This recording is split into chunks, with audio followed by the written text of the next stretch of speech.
Merci de choisir Viva, vous êtes les bienvenus. Bonsoir, tout de suite les titres. Grève d'avertissement de 24 heures pour les personnels du secteur maritime. La solidarité pour la défense des intérêts du monde maritime conteste la nomination du nouveau directeur général de la PNF. Deux touristes taïwanais en partance pour Guangzhou ont été appréhendés avec 11 tortues cachées dans leurs valises à l'aéroport international d'Ivat. À J-1 de l'ouverture du dépôt de candidature pour les communales, le flou autour des conditions et des candidats persiste. Et à l'international, la situation au Yémen continue de se dégrader. Les aides d'urgence peinent à y arriver.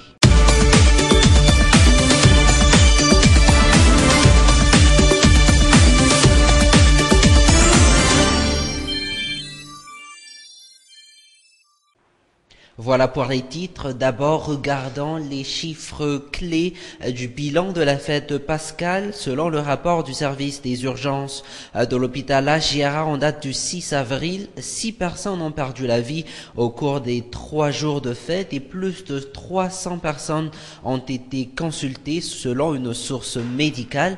La plupart des patients reçus étaient victimes des bagarres.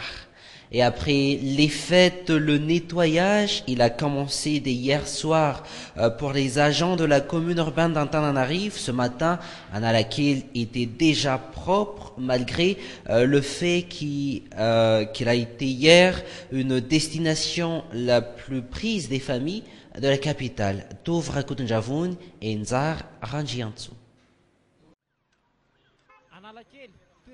Après une journée de fête bien arrosée d'ordures, Analakil se réveille plus propre que d'habitude.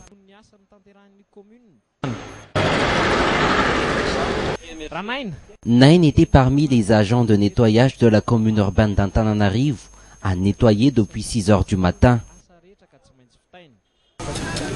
Il y a eu 2 fois plus d'ordures et de saleté les jours de fête. Ce sont surtout les sachets et emballages de biscuits et cartons que les gens jettent un peu partout. Rafale, lui, il a déjà fait pas moins de 12 tours depuis ce matin. Dans sa brouette, des bouteilles et des sachets jetés par les fêtards d'hier.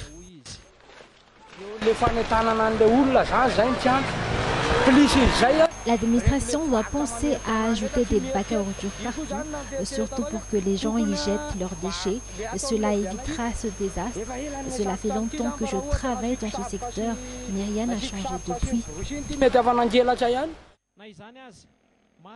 Une prise de conscience et une prise de mesures strictes, des gestes simples mais bénéfiques pour tous, des gestes plus que nécessaires.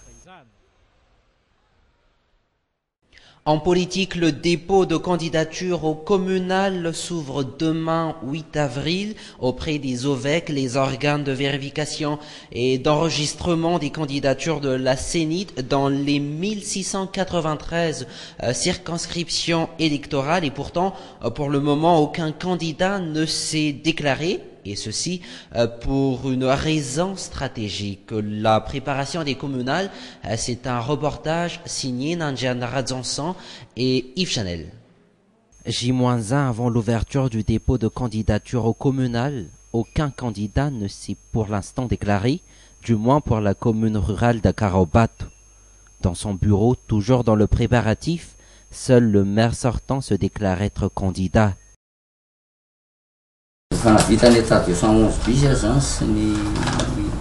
J'ai rempli la plupart des dossiers.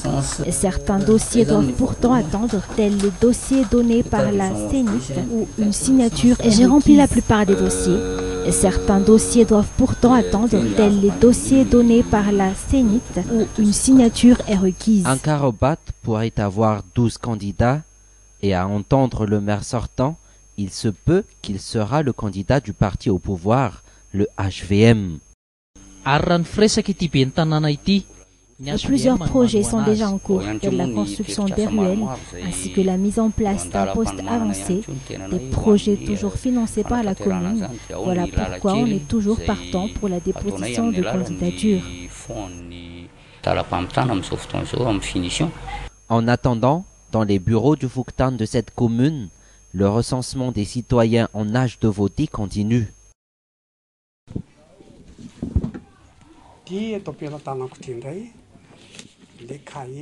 150 personnes sont listées dans ce cahier. 20 d'entre eux ne sont pas encore inscrits à la CENIT, vu que c'est la CENIT qui reçoit les listes venant de la commune. L'organe de vérification et d'enregistrement des candidatures recevra à partir de demain, 8 avril, le dossier de candidature, et ceci jusqu'au 7 mai prochain. Et les membres de la Commission électorale nationale indépendante se sont réunis de manière extraordinaire ce mardi afin de peaufiner les préparations des communales, sachant que le dépôt des candidatures s'ouvre demain. Quelles sont les conditions requises? Éléments de réponse dans ce reportage de Nandia Narazansan sur les images de Yves Chanel. Une réunion extraordinaire des membres de la Commission électorale nationale indépendante pour les dernières préparations des communales. Demain, le jour prévu pour l'ouverture du dépôt des candidatures, les évêques dans chaque district ouvriront leurs portes aux candidats. Pour ceux d'Antananarivo, les dossiers sont à déposer dans les locaux de la région Analamanga. L'élection du maire dans chaque arrondissement, comme prévu dans la capitale, n'aura pas lieu. À la place, il n'y aura qu'un seul maire à élire et un bureau d'évêque qui se chargera de prendre en main les dossiers de tout candidat dans les locaux de la région d'Analamanga.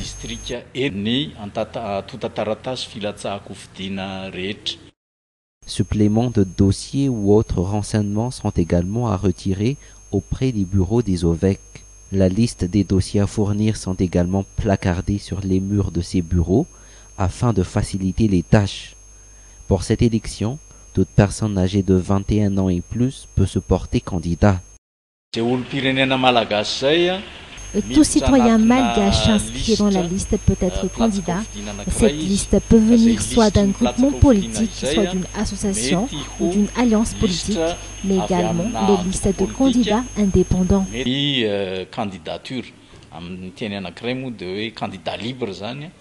30 jours, ni plus ni moins, c'est le délai accordé aux candidats pour remplir toutes les conditions requises et les formalités pour être recevables. Pour demain, l'ouverture des bureaux risquerait d'être retardée dans l'attente du décret pris en Conseil des ministres ce soir. Un décret qui devrait fixer la caution à verser par chaque candidat. Après les agents du Trésor et du service des domaines et à côté des inspecteurs et contrôleurs du travail, voilà que le personnel du service maritime entre en grève d'avertissement ou de grève de 24 heures dans tous les ports en signe de contestation devant le maintien du décret portant nomination du nouveau directeur général de la PMF, l'agence portuaire maritime et fluviale. Les explications. Nous avons donné un avertissement de 24 heures. Comme on le sait, le port est très porteur pour l'économique. 70% des impôts viennent de ces secteurs. Un avertissement de 24 heures est suffisant. Si nous le faisons plus que cela, il y aura des impacts sur la vie nationale.